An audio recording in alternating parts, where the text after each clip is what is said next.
तू ही तू। तू ही तू गुरुदेव।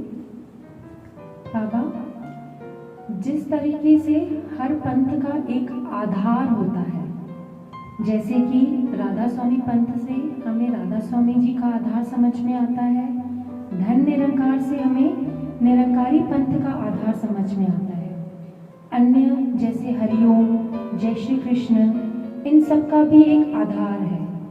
उसी तरह जब हम तू ही तू बोलते हैं, इसके पीछे तू ही तू का आधार क्या है?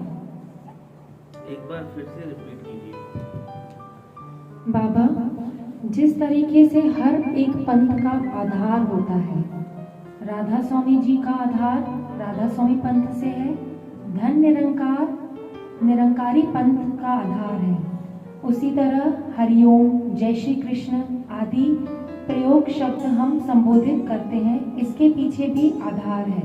उसी तरह तू ही तू का आधार क्या है? तू ही तू का आधार तो बहुत ही सरल है। इसकी एक ही भरी भाषा है, प्रेम और प्रेम।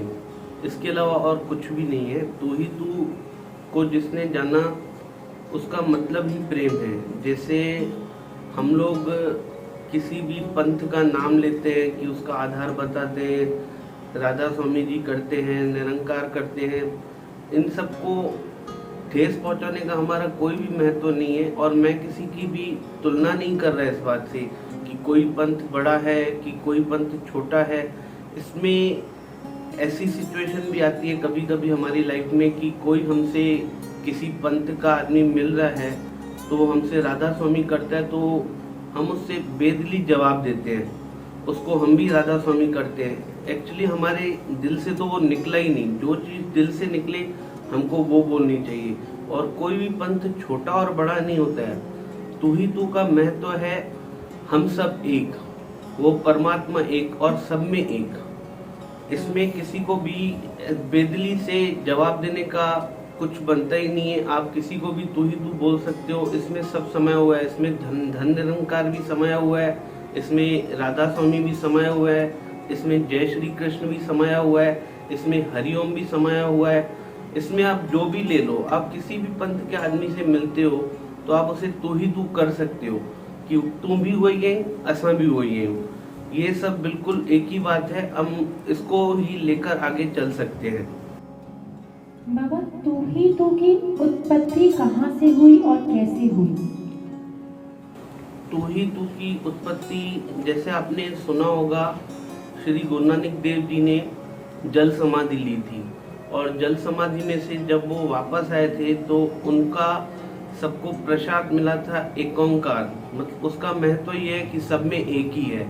वैसे ही हमारे साईं जी बाबा प्रकाश शाह जी, जब उनका आखिरी समय चल रहा था, वो अपना शरीर छोड़ने वाले थे, तो उनके अंदर से ये प्रार्थना निकली कि हम सब ने कमाया ही क्या है, हम सब ने प्रेम ही कमाया।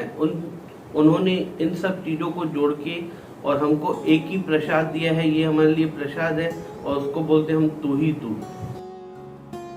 बाबा, तू ही तू आम देखा जाए, तू ही तू का मतलब हम किसी मनुष्य को उपाधि दे रहे हैं, यानी तू नहीं, ये हम किसी भी मनुष्य को बोल के जरूर संबोधित कर रहे हैं, पर हम याद उस परमात्मा को कर रहे हैं जो सबके अंदर बैठे हुए हैं, सबके अंदर विराजमान है। हम उन्हें ही तू करते हैं और उन्हें ही संबोधित करते हैं। इससे हाँ, सांसारिक जीवन में हम आगे बढ़ सकते हैं जरूर बोल के। ऐसा जैसे कोई बोलता है राधा स्वामी जी तो हम बोलते हैं तू ही तू, तो इससे सामने वाले को खुशी मिलती है कि नहीं, मैं ही हूँ, जो मेरे अंदर परमात्मा बैठा हुआ है वही है। तो हम किसी को भी संबोधित कर सकते हैं तू ही तू करके। और हमने तो उनके अंदर परमात्मा देखा है, उससे प्रेम किया है, और जिससे प्रेम कर सकते हैं उसको तू ही तू बोल सकते हैं। बाबा, तू ही तू बोलते समय अंतर का भाव कैसा होना चाहिए? आपका अंदर तो सरल होना चाहिए। और अगर आपको सामने वाले के लिए प्रेम निकल रहा है, अगर आप उसके अंदर वही परमात्मा देख सकते हो तो आप उसे तू ही तू बोल सकते हो। ये भाव होना चाहिए सबके अंदर। तू ही तू बाबा, तू ही तू।